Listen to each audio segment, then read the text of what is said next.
अस्सलाम वालेकुम दोस्तों, एक दफ़ा फिर फरदा के प्लेटफॉर्म से मैं सलमान तूर और आसिम इजाज आपके सामने हाजिर हैं। दोस्तों, आज एक दफ़ा फिर हमारे पास एक इंतहाई इंटरेस्टिंग और अहम टॉपिक है और इसको शुरू करने से पहले थोड़ा सी मैं बात करना चाहूँगा कि जैसे कि हम जानते हैं कि 70 साल तारीख में पाकिस्तान के अंदर हमने बहुत सी कामयाबियां भी समेटी। अगर हम लिटरेचर और आर्ट को लें तो जहां जहां उर्दू समझी और बोली जाती है, पाकिस्तानी शोरा और राइटर्स का एक अलग मकाम रहा है।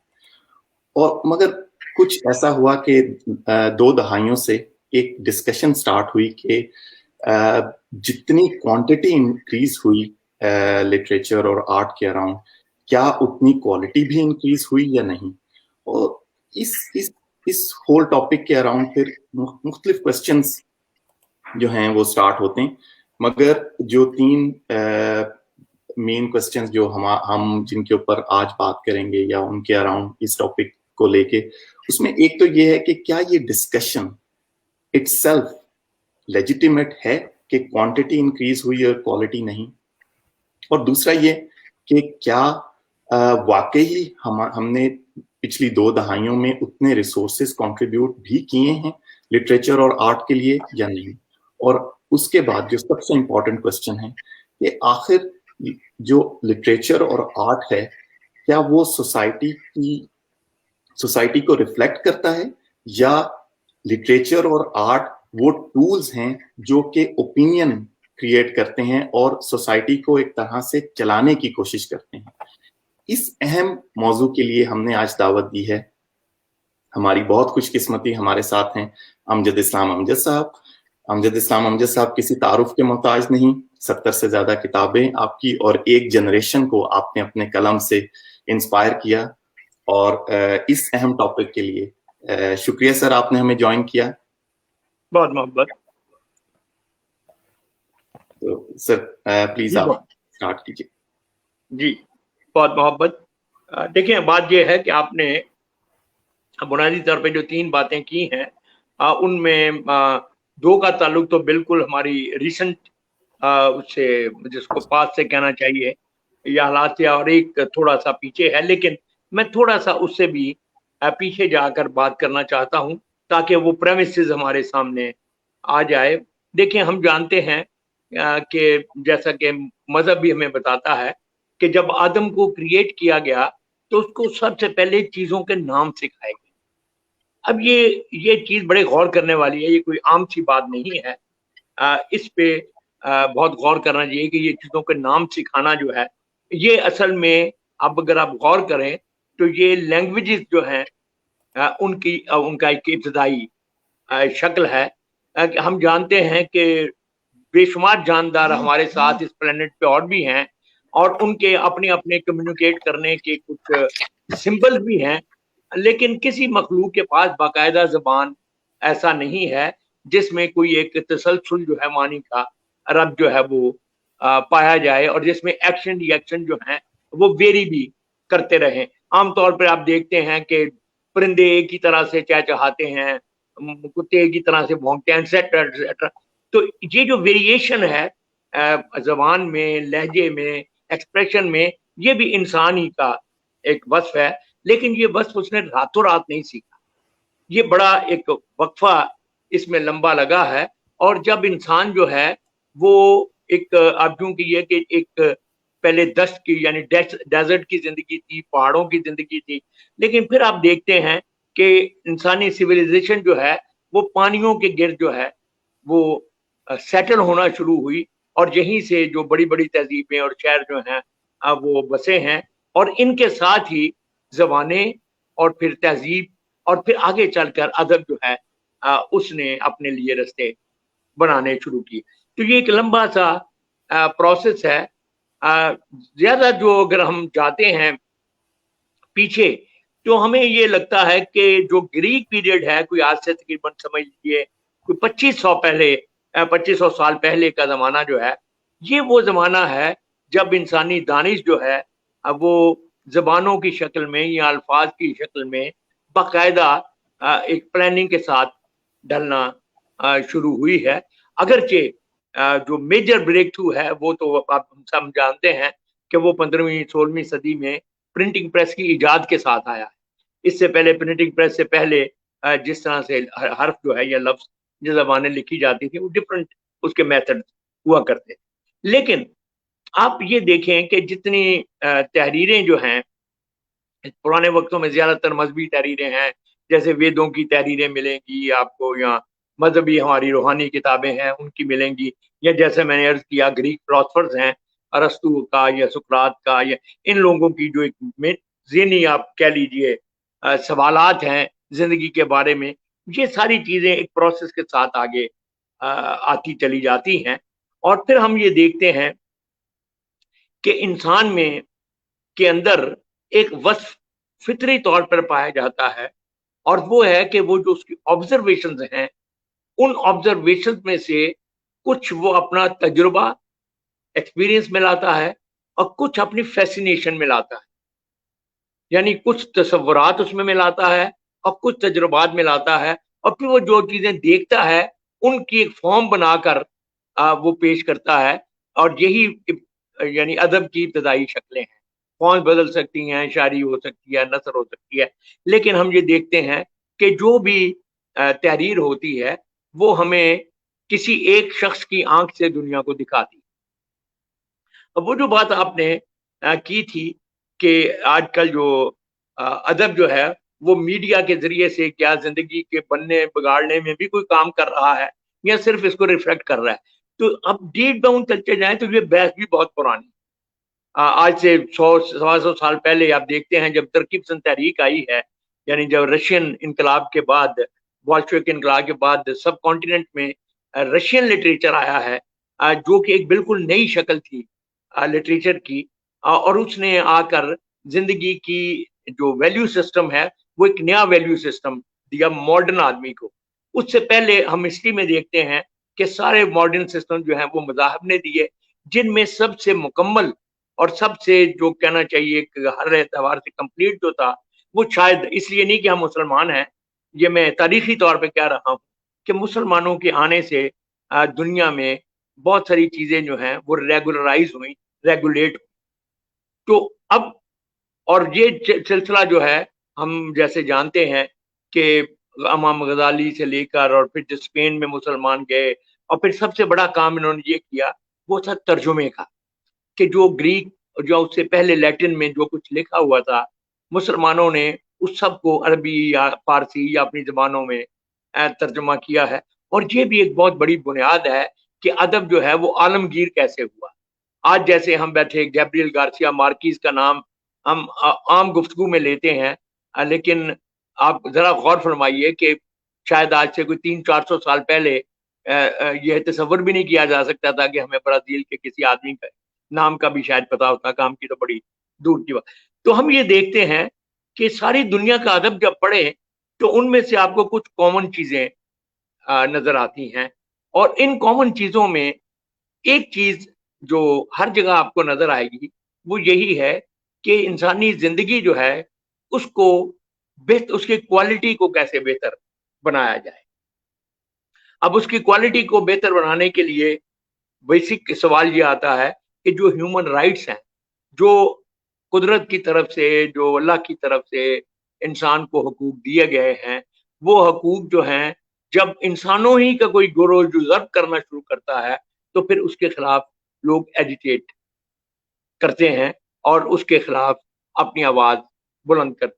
तो ये आवाज जब किताबी शक्ल में या लिटरेचर की शक्ल में, लिखी हुई शक्ल में आती है तो फिर आप आलमी अदब में उसका देखते हैं। आप देखते हैं कि अंग्रेजी अदब में या यूरोपियन अदब में ये कोई 12वीं 13वीं 14वीं सदी में हमें थोड़ी सी हलचल नजर आती है। इससे पहले यहाँ कंप्लीट साइलेंस है, कुछ नजर नहीं आता। जबकि चाइना में आपको तो उसका कन्फ्यूशस के जमाने से आपको चीजें मिलेंगी, इंडिया में तुलसीदास के जमाने से आपको ये चीजें नजर आएंगी, लेकिन यूरोप जो आज दुनिया का वो स्पीर हेड बना हुआ है उसमें आपको बहुत ही कम ये चीजें जो हैं वो नजर आएंगी। यानी वो ज्यादा डार्क एजेस में, हमसे ज्यादा वक्त वो डार्क एजेस में रहा है। ये और बात है कि आज शायद हम डार्क एजेस में हैं, हम जो थर्ड वर्ल्ड के कंट्रीज हैं या दूसरे हैं हम पीछे चले, लेकिन हिस्टोरिकली स्पीकिंग हम ये देखते हैं कि जिंदगी का जो मुशाहिदा या तजुर्बा या अदब के साथ एक जिंदगी को रिलेट करना, जिंदगी की वैल्यूज को समझना, इंसानी रिश्तों को आपस में जोड़ना और हक और इंसाफ की बात करना और जुल्म के खिलाफ आवाज, ये सारी चीजें जो हैं अदब में इनकी कंट्रीब्यूशन, इनको आगे बढ़ाने में मुसलमान तहजीबों का बहुत बड़ा हाथ है। लेकिन क्रेडिट देना चाहिए यूरोप को कि उन्होंने जो ही प्रिंटिंग प्रेस आया है तो फिर ये सारा गेम उनके हाथ में चली गई और उन्होंने इसका वाकई हक अदा कर दिया हर फील्ड में। हम देखते हैं चाहे वो साइंस की फील्डें हो, टेक्नोलॉजी की हो, लिटरेचर की हो, उन्होंने बहुत कमाल का काम किया है। और लेकिन उन्होंने अपने मुआशरे में या अपने मुआशरे के हवाले से जो एक वैल्यू सिस्टम था वो पूरी दुनिया में राइज किया। हम जो सब कॉन्टिनेंट के लोग हैं, इत्तेफाक से हम भी एक कॉलोनी बन गए, ब्रिटिश कॉलोनी रहे।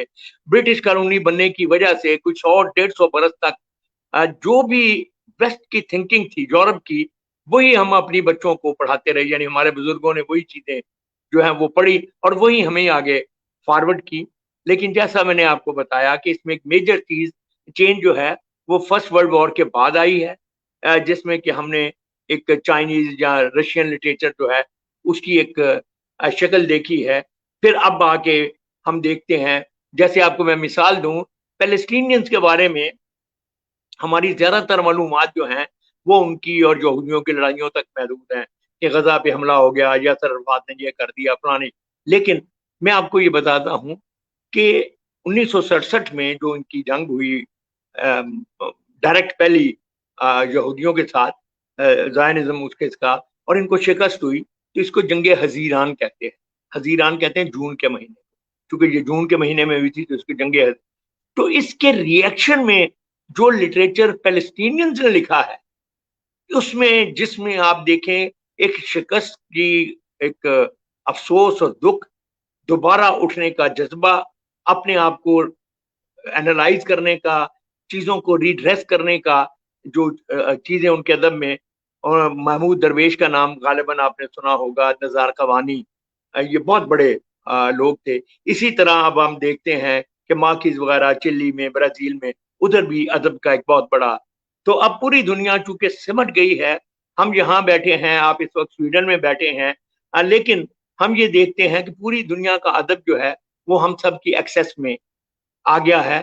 हम जिस भी आंख से चाहें दुनिया को देख सकते हैं। तो अब हमारा काम ये है, जिस पर मैं अपनी बात को टर्मिनेट करना चाहता हूँ, कि हमें अपनी जिस जिस चीज को हम बिलोंग करते हैं, जिस सेंसिबिलिटी को, उसको रिलीजन कह लीजिए, उसको कौमियत कह, जो भी, उसको रखते हुए हमें पूरी दुनिया के अदब जो है उसके साथ अपना रिश्ता उसवार करना चाहिए। क्योंकि सारे इंसान जो है वो बुनियादी तौर पर तो एक दूसरे के कजन ही है ना, ये सारी अल्लाह के मखलूक हैं, अल्लाह के बंदे हैं। तो कहीं भी कोई अच्छा काम अगर होता है, अच्छी सोच आती है, तो उस सोच का फायदा, जैसे टेक्नोलॉजी का फायदा पूरी खलकत को पहुंचता है, इसी तरह लिटरेचर का फायदा भी जो है वो पूरी खलक इंसानी को पहुंचना चाहिए। और हमारे जैसे मुआशरे, हमारी यूथ जो है वो बदकिस्मती से, चूंकि हमारे निज़ाम तालीम हमारे यहाँ को ऐसे नहीं है पक्के मजबूत, और हमने खराबी ये की कि हमने अपने बच्चों को बजाय अपनी कौमी मादरी जबानों के, हमने एक प्राइमरी एजुकेशन जो है उनको एक और जबान में देना शुरू की, जिसका एक बहुत बड़ा नुकसान ये हुआ कि वो अपनी जबान के, उनको बोलना तो आती है, लिखना पढ़ना नहीं आता, यानी उनके कान तो आशना है लेकिन उनकी आंखें उससे आशना नहीं है। तो ये बहुत बड़ा एक गलती है, जिसकी वजह ये है कि लिटरेचर से जो दूर हो रहे हैं लोग, उसकी और भी बड़ी वजह है। अगर हमारे मुल्कों में की जो सबसे बड़ी वजह ये है वो है जहालत, तालीम की कमी।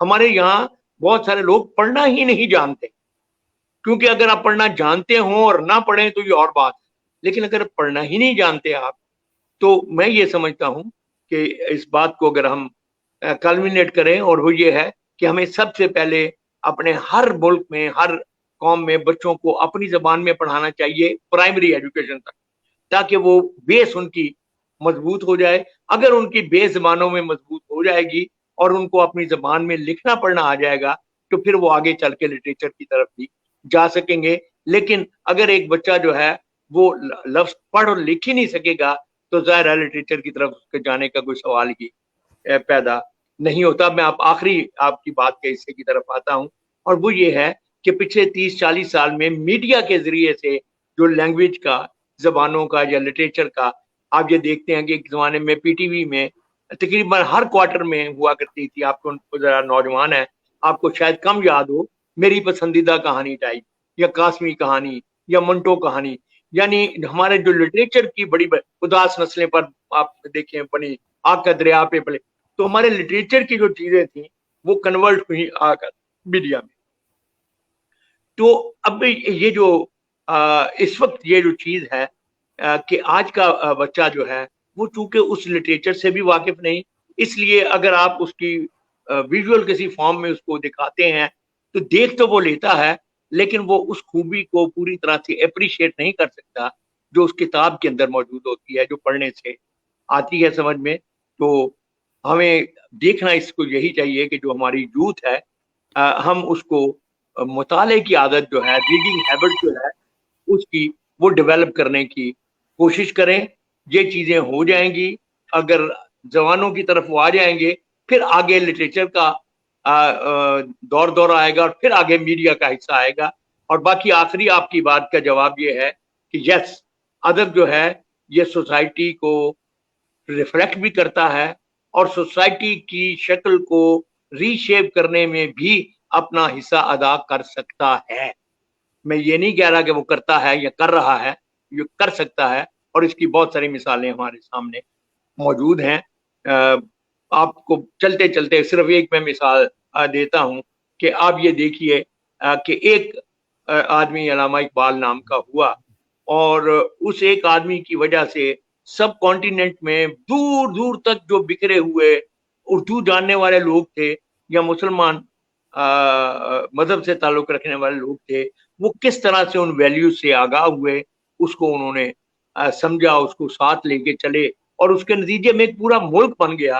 اور یہی وہ ملک ہے جس کے توفیل میں اور آپ آج بیٹھے باتیں کر رہے ہیں. تو لٹریچر کا اس سے بڑا معجزہ اور کیا ہو سر؟ بہت بہت شکریہ, بہت نوازش. آپ نے جس طرح انسانی تاریخ, نہ صرف انسانی تاریخ بلکہ انسانی ادب کو جس طرح آپ نے اس مختصر وقت میں ہمارے سامنے رکھا ہے, وہ یقیناً جو ہے وہ بہت شاندار رہا. سر میرا جو پہلا سوال ہے وہ یعنی ایک تو سوال ہے, لیکن اس سوال کا جو پس منظر ہے وہ دراصل ایک کنفیوژن ہے جو بہت سالوں سے میرے ذہن میں ہے, ایک عرصے سے, جو میں ایک موقع سمجھتا ہوں کہ یہ شاید دوسرے لوگوں کے ذہن میں بھی ہو, تو اگر آپ کی گوش گزار کروں آپ اس پہ رہنمائی فرما سکیں. سر جو یعنی آپ نے ادب کی بات کی, آپ نے برٹش کالونی حالات کی, آپ نے رشین لٹریچر کی بات کی, ساری چیزیں, تو میرا سوال دراصل وہ اسی سے کنیکٹڈ ہے کہ اگر ہم صرف اردو ادب کو نہ دیکھیں, جنرل ہم ادب کو دیکھیں, تو کیا جو ادب ہے اس کو ہمیں ایک انسانی اور سماجی ذمہ داری لینا چاہیے, یا یہ ہم کہنا چاہیے کہ ایک جو ادیب ہوتا ہے وہ تخلیق کار ہے, جو اس کی داخلیت کا پہلو اس میں نمایاں ہے, یعنی وہ جذبات کے احساس کو جو ہے وہ نمایاں کرے گا الفاظ میں, ضروری نہیں ہے کہ اس سے کوئی مقصدیت یا سماج کا سدھار مقصود ہو. یہ تو میرا مختصر سوال ہے. لیکن سر اس سوال کے پیچھے جو کنفیوژن ہے وہ یہ ہے کہ اگر ہم, آپ نے اس طرح برٹش کالونی کی بات کی تھی, اگر ہم صرف اردو ادب کو دیکھیں, اس کی تاریخ کو, تو تقریباً 1857 سے پاکستان بننے تک ہم دیکھتے ہیں کہ جو کچھ بڑی بڑی تحریکیں تھیں جنہوں نے معاشرے سے انفلوئنس لیا اور ادب کو استعمال کیا اور پھر معاشرے پہ اس کا افیکٹ ڈالا. مثال کے طور پہ سر سید احمد خان صاحب کی جو علی گڑھ تحریک تھی, اس کے بعد جو ہے وہ پھر ہم دیکھتے ہیں کہ ایک رومانوی تحریک شروع ہوئی جو کہ کسی حد تک اس جو ہے وہ علی گڑھ تحریک کا اپوزیشن تھی کہ ہم اقلیت اور مقصدیت نہیں بلکہ ہم اس میں جذبات کے اظہار کو یا رومانیت کو دیکھیں گے. پھر اس کے بعد ہم دیکھتے ہیں کہ پاکستان بننے سے پہلے تک 1936 میں جب اس کا شہرہ ہوا, ایک ترقی پسند تحریک آئی جس نے پھر ایک ڈائریکشن طے کی. تو ہمیں لگتا ہے کہ جو کچھ ان دنوں بر صغیر میں ہو رہا تھا یا پوری دنیا میں ہو رہا تھا, چاہے وہ سلطنت عثمانیہ کا زوال ہو یا رشیا کے جو حالات ہوں یا بر صغیر میں جو جبر کا یا سامراج کا جو نظام تھا, اس نے ادب کو اور پھر ادب نے دوبارہ سماج کو ایک جو ہے وہ راہ متعین کرنے کی کوشش کی. تو پھر ہم اس کو کیسے دیکھیں گے کہ جو بھی ادیب بنے کیا وہ مقصدیت کو ہی پکڑ لے یا وہ صرف اپنے جذبوں کا، انسانی جذبوں کا کھلا اظہار کرے اور وہ بھی جو ہے وہ ایک بڑا ادیب ہوگا؟ ٹھیک ہے، آپ کی بات میں 2-3 باتیں آ گئی. سب سے پہلی ایک بات ہمیں ضرور ذہن میں رکھی چاہیے، جس کا آپ نے بھی ذکر کیا، کہ زندگی ہو یا ادب، یہ لینئر نہیں چلتے، یہ اسٹریٹ لائن میں سفر نہیں کرتے ہیں. ان میں اونچ نیچ، اوپر نیچے آتے ہیں، تو بعض اوقات یہ دائیں بائیں بھی ہو جاتے ہیں. اوپر نیچے ہونا تو ٹھیک ہے نا، اس میں ویوز کی شکل میں زندگی چلتی ہے. تو اس لیے یہ جو آپ نے مثالیں دی یہ بھی ویوز کی ہیں. جب ایک ویو زور پکڑتی ہے تو اس کے ری ایکشن میں ایک اور ویو آتی ہے، پھر اس کے ری ایکشن میں، جیسے آپ نے کارل مارکس کو یقیناً آپ نے اچھی طرح سب کو پڑھا ہوگا، ہیگل وغیرہ، کارل مارکس نے، تو انہوں نے بھی یہی کہا کہ دیکھیں ایک آئیڈیا ہے، ایک سینتھسس، ایک اس کا اسی کے اندر سے اس کی نیگیشن، اینٹی تھیسس نکلتا ہے، پھر وہ سنتھسائز کرتے ہیں اور اگین وہی سفر جو ہے وہ شروع ہو جاتا ہے. تو کم و بیش تاریخ میں بھی. اور باقی یہ جو آپ نے عالمی ادب کی بات کی، میں نے آپ کو اشارتاً شروع میں کہا تھا کہ 8ویں 9ویں صدی میں مسلمانوں نے ترجمے کا فن جو ہے اس پہ بڑی توجہ دی. اس وقت کا جو معلوم لٹریچر تھا، ظاہر ہے اس وقت امریکہ کا پتہ نہیں تھا، آسٹریلیا کا پتہ نہیں تھا، افریقہ بہت سارا ڈسکور نہیں ہوا تھا، جو تھوڑی سی دنیا جتنی کا پتہ تھا، اس دنیا میں جو موجود لٹریچر تھا اویلیبل، اس کو انہوں نے کوشش کی کہ اپنی زبانوں میں ترجمہ کریں. یہ ایک بہت اچھی اپروچ تھی جس نے آگے چل کے دنیا کو بڑا فائدہ جو ہے وہ پہنچایا ہے. اور پھر یہ ہوا کہ کم لٹریچر کی حد تک قوموں کی، ملکوں کی، زمانوں کی حدیں ختم ہو گئیں. آج آپ ڈکنز کی جو ہے وہ ٹیل آف ٹو سٹیز بیٹھ کے بھی اسی طرح سے پڑھ سکتے ہیں جس طرح امراؤ جان ادا کو پڑھ سکتے ہیں، یا جس طرح کسی اور جگہ کے آپ سویڈن میں آپ کے بہت ہوئے، بلکہ آپ کے تو نوبل پرائز والا سارا مسئلہ بھی آپ ہی کے علاقے کا ہے. تو یہ جو چیزیں ہیں ساری، ہمیں یہ دیکھنا چاہیے کہ ہم کیوں ان سے یہ توقع کرتے ہیں کہ کوئی آدمی صرف ایک ہی طرف ہو. یہ توقع ہی بنیادی طور پر غلط ہے. دیکھیں، ایک تو موڈ بھی بدلتے رہتے ہیں، سچویشن بھی بدلتی رہتی ہے، موضوع بھی بدلتے رہتے ہیں، ان کے اعتبار سے آپ کا جو ٹیکسٹ ہے وہ بھی بدلتا رہتا ہے. لیکن اگر کوئی بندہ ڈائریکٹلی پریچ کرتا ہے، نعرے بازی کرتا ہے، تو اس کے یہاں آپ یہ دیکھتے ہیں کہ ایک وہ جو رومانٹک کہہ لیجیے یا آرٹسٹک پہلو ہے وہ تھوڑا سا کم ہو جاتا ہے. انسانی طبع یہ ہے، وہ دونوں چیزوں کو ساتھ ساتھ دیکھنا چاہتے ہیں. تو پھر اس کے ری ایکشن میں آپ دیکھتے ہیں کہ کچھ لوگ جو ہیں وہ انٹرنل اپنے اندر کی طرف چلے جاتے ہیں، اور انسان کے اندر کی جو دنیا ہے اس میں اس کو سمبولیکلی، آرٹسٹیکلی اس کو بیان کرنا شروع کر دیتے ہیں. لیکن آپ دیکھتے ہیں کہ پھر اس کا بھی ری ایکشن ہوتا ہے. لوگ یہ کہتے ہیں کہ یار کہ کیا تم ہمیں اپنے اندر ہی لے گئے ہو، باہر بھی دیکھو دنیا میں کیا ہو رہا ہے، لوگوں کو جو ہے وہ سانس لینے کو جگہ نہیں مل رہی ہے اور تم بیٹھے ہوئے خوابوں کی دنیا دکھ. تو میں نے جیسے عرض کیا کہ یہ چیزیں اپ ڈاؤن ہوتی رہتی ہیں. کسی دور میں بھی، کسی ٹائم میں بھی آپ کو یہ ویوز ملیں گی، اور کسی رائٹر کے اندر بھی یہ ویوز ملیں گی. اس کے اندر بھی آپ اس کی تاریخ اب کو پڑھیں گے تو آپ دیکھیں گے کہ وہ مختلف طرح کے موڈز اور مسائل سے گزر رہا ہے. اس لیے میرا اپنا خیال یہ ہے کہ ان چیزوں کو اسی سٹرائیڈ میں لینا چاہیے، بجائے ان کو کہ ہم ان پر کوئی فیصلہ یا کوئی ایک اپنا نقطہ نظر بنائیں. ان کو ایز اٹ از چیزوں کو لینا چاہیے. اور جس طرح پڑھنے والے کو یہ آزادی ہوتی ہے کہ وہ کیا چیز پڑھتا ہے یا کیا نہیں پڑھتا، اسی طرح لکھنے والے کو بھی آزادی ہونی چاہیے کہ وہ کیا چیز کہنا چاہتا ہے اور کیا نہیں، اور کیا چیز کس طرح کہنا چاہتا ہے اور کیا کس طرح کہنا چاہتا ہے. تو اگر ہم دونوں میوچل فریڈم ایک دوسرے کو دیں تو پھر چیزیں ڈیفینیٹلی بہتر شکل اختیار کر جائیں. ٹھیک سر، میرا جو دوسرا سوال ہے وہ بھی یعنی وہ صرف پاکستان کے حوالے سے، اور میں آپ سے پہلے بھی وہ عرض کر چکا ہوں کہ اگر ہم پاکستان میں دیکھیں ایک کلاسک یعنی جو آپ کی جنریشن تھی اور اس کے بعد 2000 کے بعد کا دور، اس میں خاص طور پہ شاعری کا جو معاملہ ہے اور ڈرامے کا جو معاملہ ہے، تو جیسا میں نے عرض کیا تھا کہ جو ہم لوگ ہیں جو 80 میں جن کا بچپن گزرا، 90 میں جن کی جوانی، تو ہمارے لیے ہر چیز کا ریفرنس جو ہے وہ آپ کی جنریشن والا جو ادب تھا، چاہے وہ شاعری ہو. مثال طور پر اگر کوئی ہماری عمر میں قلبی واردات بھی ہوئی ہے تو ہم نے وہی تم جس رنگ کا کپڑا پہنو وہ موسم کا رنگ، ہم نے انہی چیزوں کو استعمال کیا. یعنی وہ ہماری زندگی کا اس طرح حصہ تھے. ہم اگر ٹی وی پہ دیکھتے ہیں تو ہمیں جو ہے وہ معین اختر، انور مقصود صاحب نظر آتے ہیں، تو ہمیں ایسا لگتا تھا کہ وہ معاشرے کی تربیت ہو رہی ہے آپ کی جنریشن سے، چاہے ہم مشاعروں پہ کے دیکھیں یا ہم جو ہے وہ ڈراموں کو دیکھیں، وارث جیسے ڈرامے، ہوائیں جیسے ڈرامے یا دیگر ڈرامے. لیکن اس کے بعد جو ٹرانزیشن آئی ہے، اچھا ٹرانزیشن کے بعد جو معاملہ عجیب ہوا کہ اب ہم جب 30 سال یا 40 سال کے عمر کو پہنچے تو اب ہمیں جو نوجوان شعراء ہیں ان کی چیز بھی اسی طرح اٹریکٹ کرتی ہے، اگرچہ اس میں معنویت یا جو خیال کا جو یعنی اظہار خیال جو ہے وہ اتنا کلاسک نہیں ہے، وہ بالکل ماڈرن ہے. جس طرح یعنی اس میں موضوعات اس طرح ہیں کہ فون پہ بات کرنا اور اس طرح بالکل عام فہم. تو اس کو آپ کیا کنٹرڈکشن کے طور پہ دیکھتے ہیں کہ زمانہ بدل گیا ہے تو اب ہم کلاسک اور ماڈرن کو تضاد کے طور پہ لیں گے، کوئی کانفلکٹ ہے، یا یہ انسان کی وہ ہے کہ ہر چیز جو اس کو اچھی لگے وہ ہر دور میں پسند کر سکتا ہے؟ دیکھیں، پہلی بات تو یہ ہے کہ ایوولوشن جو ہے وہ اصل اصول ہے زندگی کی ہر چیز کا، تو یہ چیزوں نے بدلنا ہے. آپ نے ہمارے زمانے میں آنکھیں کھولیں تو آپ کو میرا شعر یاد ہو گیا. میں نے 60s میں آنکھیں کھولی تو مجھے ساحر الدینوی اور جگر مراد آبادی اور ان لوگوں کی جو ہے احمد نظیم قاسمی اور فیض صاحب، مجھے ان لوگوں کے شعر یاد ہو گئے. تو اب آج کا جو بچہ ہے اس کو شاید وسیع شاہ اور رحمان فارس یا عباس تابعی ان لوگوں کے، تو یہ ہوتا رہتا ہے چیزوں کے ساتھ ساتھ چیزیں. اب ہمارے یہاں دو باتیں جو ہیں وہ بہت عجیب و غریب ہوئی ہیں جو شاید اس سے پہلے کی ہسٹری میں اس طرح سے نہیں. پہلی بات تو یہ ہے کہ 1980 کے بعد سے پوری دنیا میں چیزوں کی سپیڈ جس طرح سے بدلی ہے، پوری انسانی تاریخ میں اس کی مثال نہیں.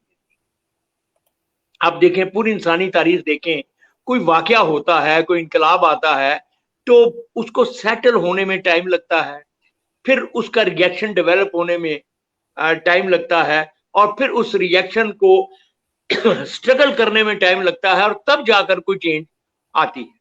اسی طرح پرانے زمانوں کو فیشن دیکھ لیجئے، ہماری نانیاں دادیاں جو ہیں وہ جس طرح کے کپڑے پہنتی تھیں وہ کئی سال، 15 20 30 سال ان میں کوئی تبدیلی فیشن میں نہیں ہوتی تھی. آج کل وہ 6 مہینے نہیں نکالتا فیشن، وہ اتنی تیزی سے چیزیں بدل.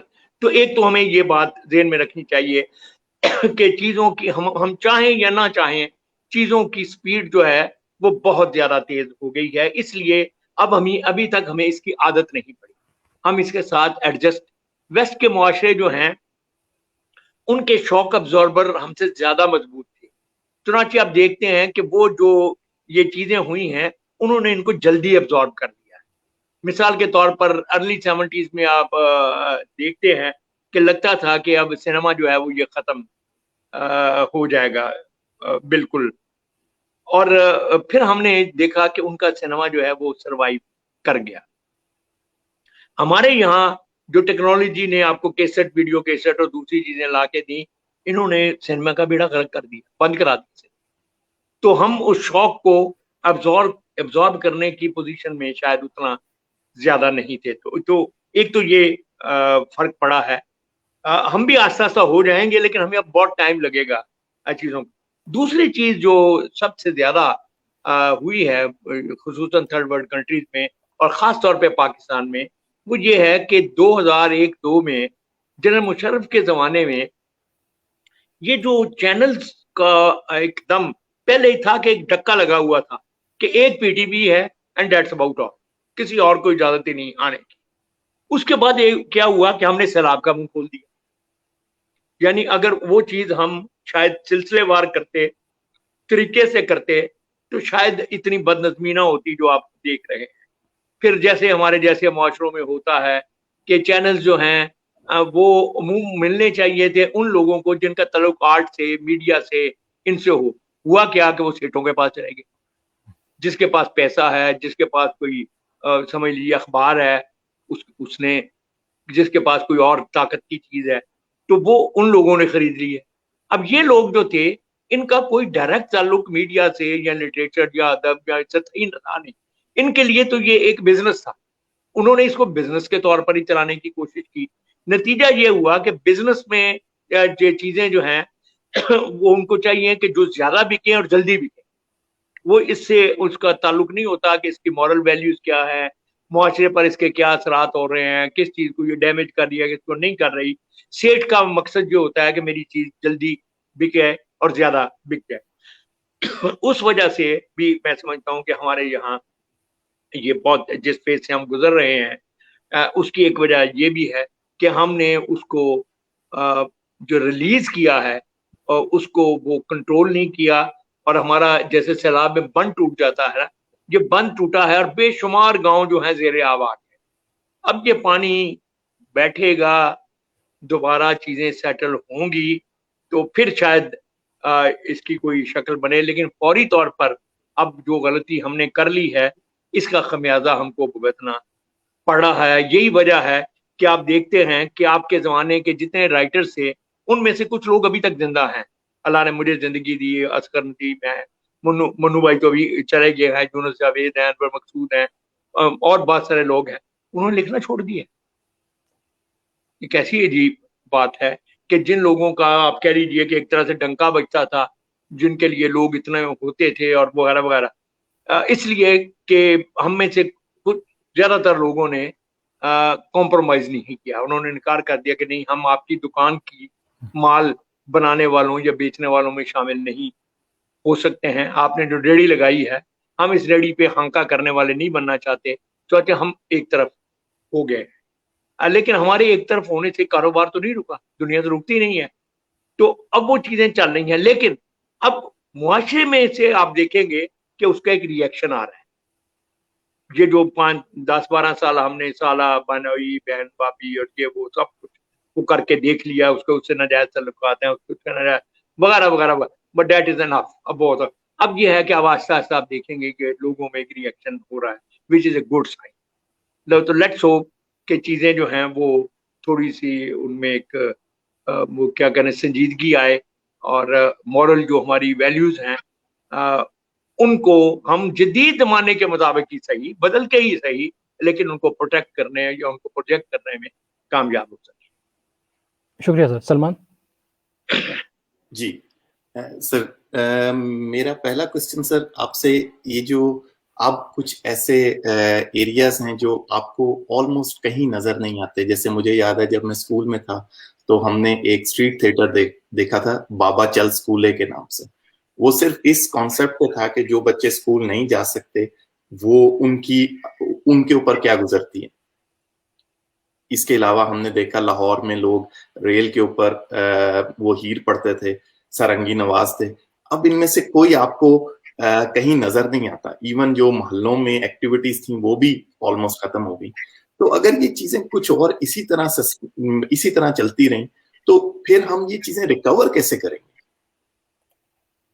आप ठीक कह रहे हो, लेकिन पहले बात जो है कि पहले हमें एक बात मान लेनी चाहिए कि बड़ी मछली छोटी मछली को खा जाती है। ये लॉ ऑफ नेचर है। कितना भी हमारे लिए ये गलत क्यों ना हो, दुखी क्यों ना हो, नापसंदीदा क्यों ना हो, ये अपनी जगह पे फैक्ट है।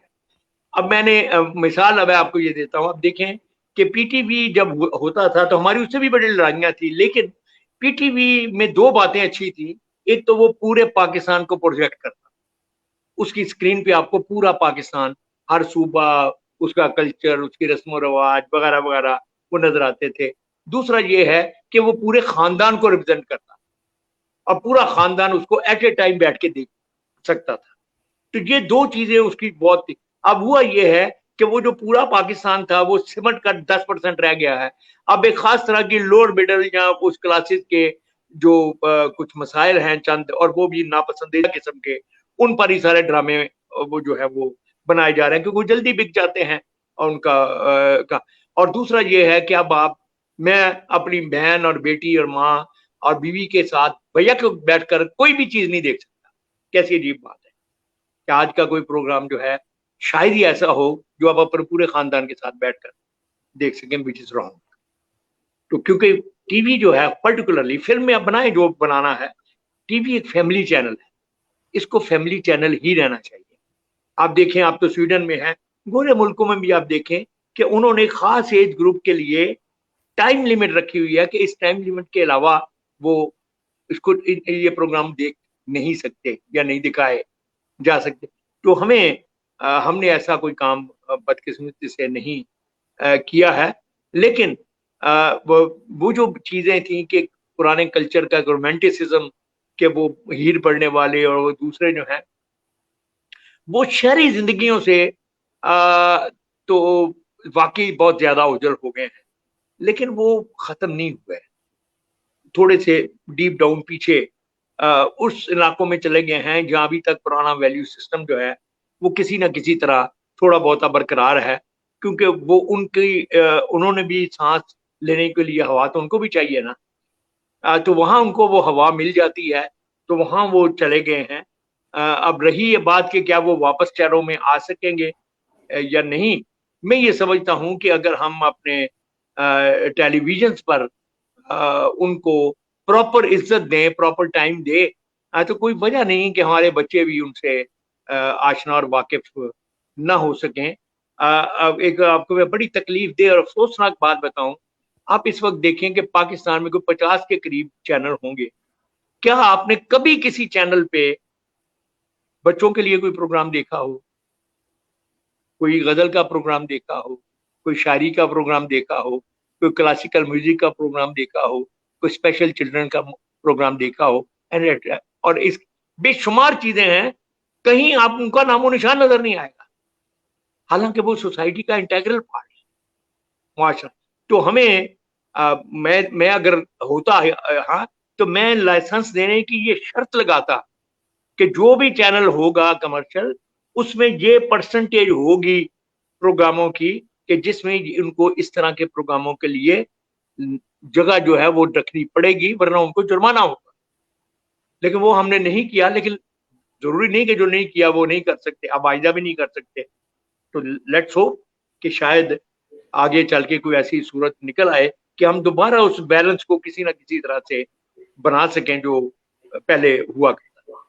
बिल्कुल सर, शुक्रिया सर। मेरा अगला क्वेश्चन है उर्दू जुबान के हवाले से, कि एक तो वो है कि जो हम लिखते हैं, मगर अब एक बहुत बड़ा ट्रेंड जो हमने पिछले 2 दहाइयों में देखा, रोमन उर्दू का।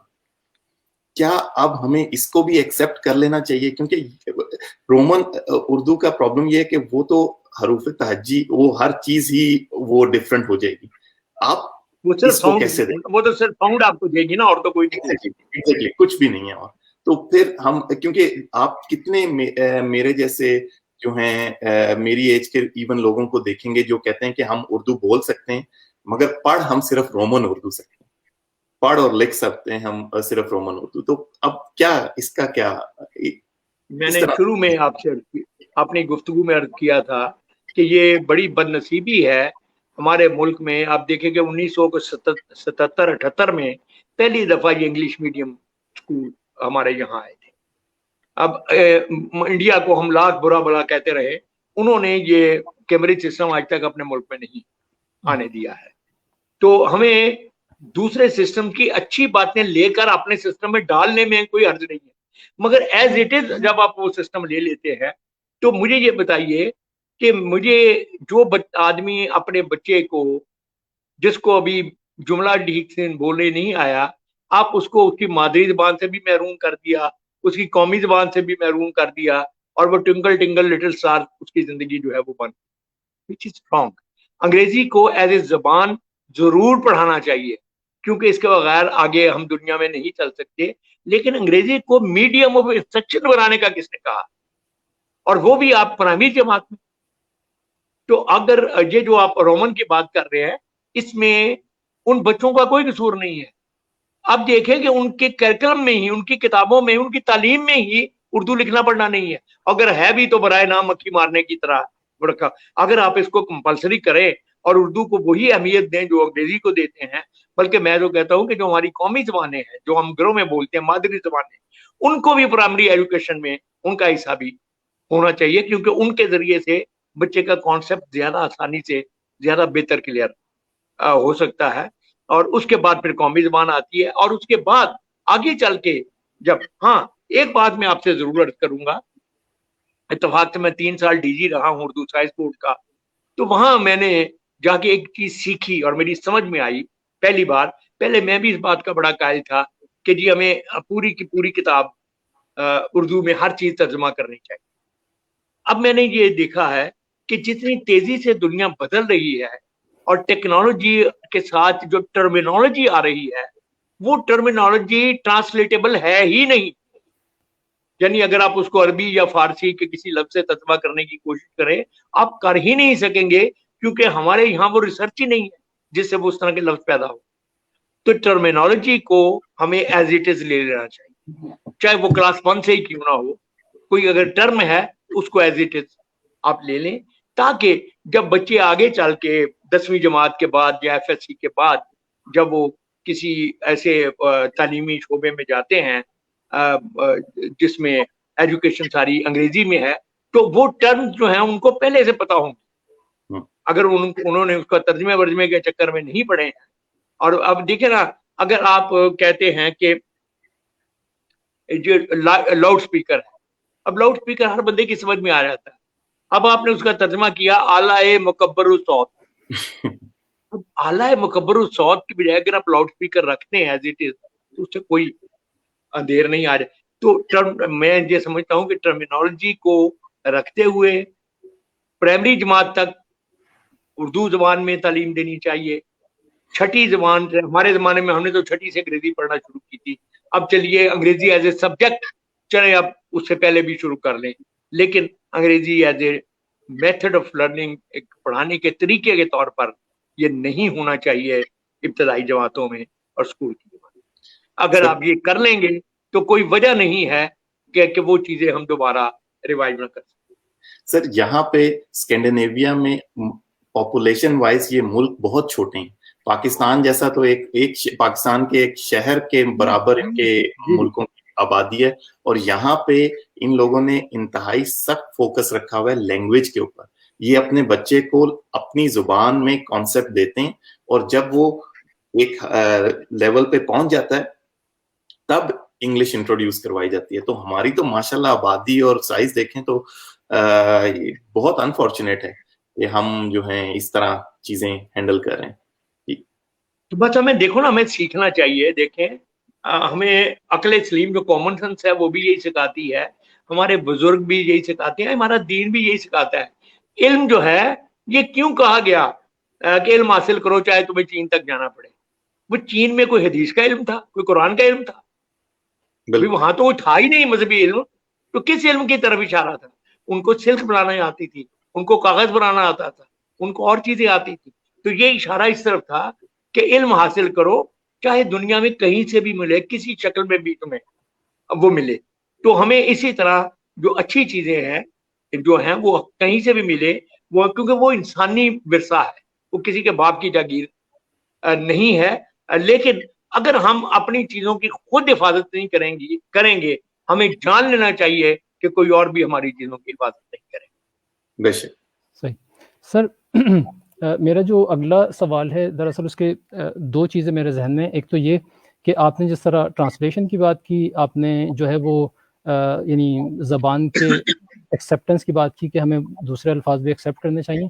तो मुझे ऐसा महसूस होता है, अगर हम मिसाल आज से 2-3 दहाइयों का पहले का लिटरेचर देखें और अब का देखें, मवाजना करें और इंग्लिश और उर्दू को देखें, तो सर जो मुश्किल पसंदी है, यानी कुछ लोगों ने ये सोचा कि जो ज़बान का सर्वाइवल है, उर्दू ज़बान का, वो उसकी क्लासिक फॉर्म में सर्वाइवल है मिसाल, और इससे जो है वो नसर में भी और शायरी में भी मुश्किल पसंदी आ गई, यानी मुश्किल तरकीबें, मुश्किल अल्फाज जो कि बिल्कुल रिलेट नहीं करते नौजवान नस्ल को। लेकिन मिसाल तो आपकी मिसाल उसमें वो है कि आपने इस तरह इवन सेल्फ मेड लोगों का अलमिया जो आपने लिखी, यानी उसमें सेल्फ मेड, आजकल मैं जैसे ही मैं देखूंगा तो मैं फ़ौरन रिलेट कर लूँगा कि सेल्फ मेड क्या है, उसका उर्दू तर्जुमा क्या है मुझे खुद नहीं पता। लेकिन अभी भी कुछ लोग, यानी नौजवानों की तरफ से अगर हम देखने की कोशिश करें तो हमें लगता है कि उर्दू की तरवीज में या उसमें जो है दिलचस्पी पैदा करने में एक रुकावट ये भी है कि जो अहले इल्म हैं वो मुश्किल पसंदी पर जो है वो यानी उसको फौकियत देते हैं, और सहल पसंदी को जो है वो समझते हैं कि इससे ज़बान मुर्दा हो जाएगी। तो आप इसको किस तरह देखते हैं कॉन्फ्लिक्ट को? नहीं, असल में देखें, ये भी हम चूंकि नफ्सियाती तौर पर रद्द-ए-अमल में रहने वाली कौम बने हुए हैं। अगर आप हम अपने पूरे देखें ना, अपनी पूरी लाइफ के, तो हम एक रिएक्शन में रहने वाले लोग जो हैं वो बने हुए हैं, और बहुत सारी चीज़ों में हमारा रिएक्शन जो है वो कोई बहुत ज़्यादा जायज़ नहीं होता है, और हम चीज़ों की असल शक्ल को देखने या समझने की कोशिश नहीं करते हैं। उर्दू ज़बान जो मुरस्सा थी جو محلوں میں بولی جاتی تھی یا وہ اپنے وقت کے حساب سے شاید ٹھیک ہوگی، کیونکہ اس زمانے میں سب لوگ اسی طرح سے بولتے تھے. لیکن مشتاق احمد یوسفی صاحب نے یہ ایک بات کہی اور میرے خیال میں وہ آپ کی بات کا پورا جواب اس میں آ جاتا ہے. انہوں نے کہا کہ اب اردو محلہ نہیں چلے گی، اب اردو محلہ چلے گی. بہت خوب. تو یہ جو اردو محلہ ہے، اب یہ جو ہے یہ ہے لینگویج آف ٹائم جو ہے وہ یہ ہے. ہاں شوقیہ طور پر اگر کوئی مشکل پسندی میں تھوڑا بہت کرتا ہے تو اس کو کر لینے دینا چاہیے، اس میں ہمیں بہت زیادہ نہیں کرنی چاہیے بات. اس کے مقابلے میں اگر ہم آسان فہم دلچسپ اچھی باتیں آسان زبان میں کریں گے تو اس بندے کو بھی خود وہ ٹھیک ہونا پڑے گا. اچھا میں نے ایک نظم آپ لوگوں کے لیے نکالی تھی، وہ خاص طور پر اس لیے بھی کہ جو لوگ باہر کے ملکوں میں پاکستانی ہیں ان کو ایک ڈوئل سٹیزن شپ جو ہے، دوہری شہریت، اس کے ساتھ ان کے بہت سارے معاملات جو ہیں وہ جڑے ہوئے ہیں. ویسے بھی دنیا میں جڑے ہوئے ہیں. اپنے بہت سال آپ دیکھیں گے کہ دنیا میں جو بڑے بڑے سوچنے والے لوگ ہوئے ہیں وہ بھی جب یہ شہروں کی ابھی ویزے نہیں بنے تھے، پاسپورٹ، اس وقت بھی یہ مسئلہ کسی نہ کسی شکل میں تھا. تو میں نے اس مسئلے کو ایک چھوٹی سی 12-15 لائنوں کی نظم ہے، اس میں نے بیان کرنے کی کوشش کی ہے. وہ میں آپ کو سناتا ہوں، مجھے امید ہے آپ کو اور آپ کے سننے والوں کو بھی اچھی لگے سر. عطا ہو. اس کا عنوان ہی ہے دوہری شہریت. کہ دنیا بھر میں جہاں کہیں ہوں، جس بھی نگر میں رہتے ہوں، دنیا بھر میں جہاں کہیں ہوں، جس بھی نگر میں رہتے ہوں، اہل دل اور اہل نظر کی مشترکہ پہچان یہی ہے. اہل دل اور اہل نظر کی مشترکہ پہچان یہی ہے. لاکھ زباں پر پہرے ہوں یہ دل کی باتیں کہہ جاتے، مظلوموں کے غم کی سختی اپنے اوپر سہ جاتے. واہ واہ. اہل دل اور اہل نظر کی مشترکہ پہچان یہی ہے. لاکھ زباں پر پہرے ہوں یہ دل کی باتیں کہہ جاتے ہیں، مظلوموں کے غم کی سختی اپنے اوپر سہ جاتے ہیں. پر یہ اچھے لوگ ہمیشہ دو شہروں میں رہتے ہیں. پر یہ اچھے لوگ ہمیشہ دو شہروں میں رہتے ہیں. ان میں ایک تو وہ ہوتا ہے جن میں ان کے رات اور دن بھی سب کے ساتھ گزرتے ہیں. ان میں ایک تو وہ ہوتا ہے جن میں ان کے رات اور دن بھی سب کے ساتھ گزرتے ہیں، اور دوسرا وہ جو ان کے دل میں اور تصور میں بستا ہے. اور دوسرا وہ جو ان کے دل میں اور تصور میں بستا ہے، جس کی گلیاں لوگ اور موسم اس دنیا میں سب سے جدا ہے. جس کی گلیاں لوگ اور موسم اس دنیا میں سب سے جدا ہیں. امن محبت رستے جس کے سکے جس کے مہر و وفا ہیں. امن محبت رستے جس کے سکے جس کے مہر و وفا ہیں. اندیکھا یہ شہر وہی ہے، اندیکھا یہ شہر وہی ہے، جس کی خوشبو اور فضا میں یہ دیوانے اپنے اپنے دل کی باتیں سننا کہنا چاہتے ہیں. اپنے اپنے دل کی باتیں سننا کہنا چاہتے ہیں، اور جس میں مرنے کی خواہش میں زندہ رہنا چاہتے ہیں. جس میں مرنے کی خواہش میں زندہ رہنا چاہتے ہیں. یہ تصویر کو کچھ پرابلم ہو گئی ہے. جی سر. جی سر. یہ میری سمجھ میں نہیں آ رہا کہ یہ کیا ہو گیا ہے. ٹھیک ہے سر. سر اگر آپ کیمرہ سٹاپ کر کے دوبارہ آن کر لیں تو شاید ریکور ہو جائے.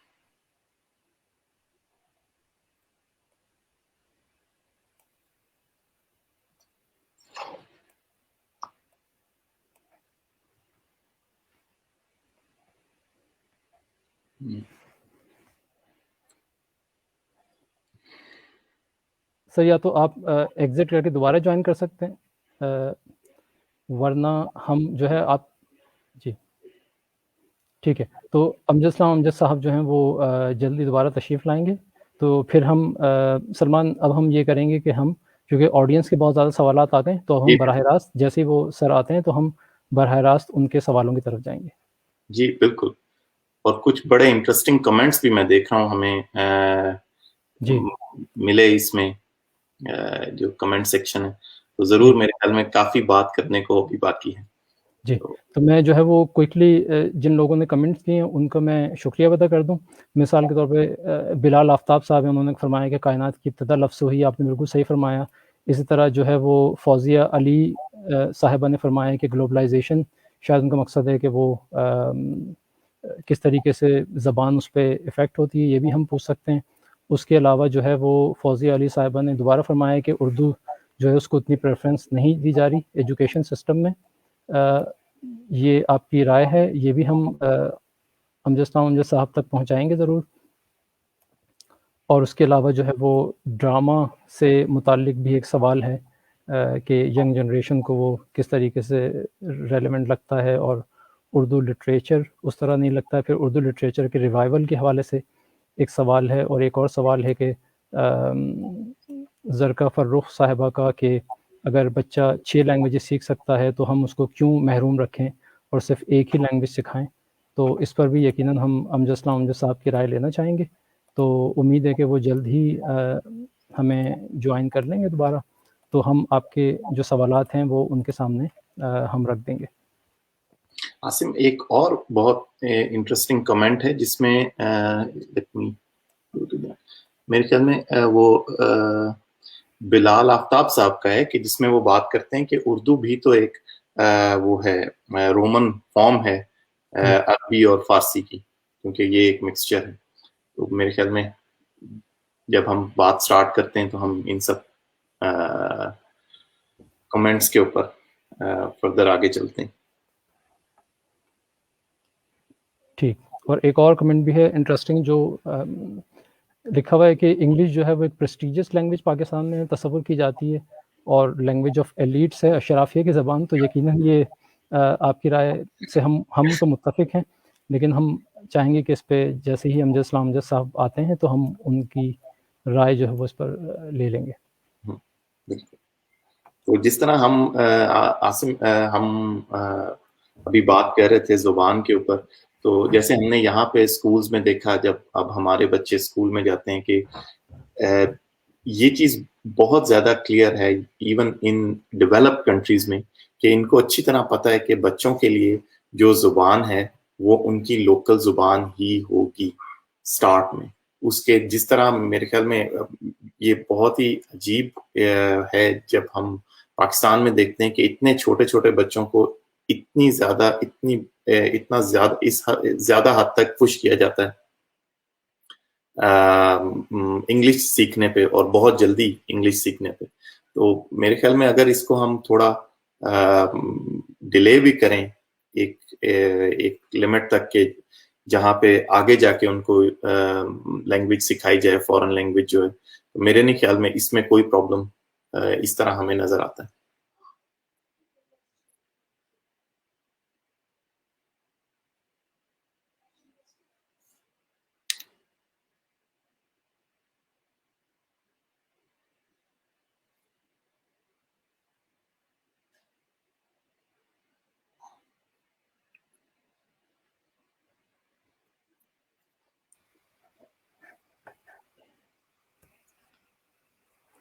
نہیں سر, آپ ہمیں نظر نہیں آ رہے, میں نے دوبارہ اس کو دیکھنے کی کوشش کی ہے.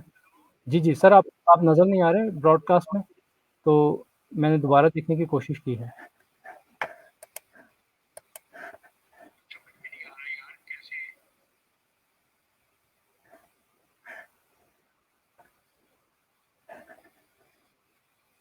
عاصم, ہمیں کہیں لائیو آف کر کے دوبارہ تو نہیں لائیو آنا پڑے گا؟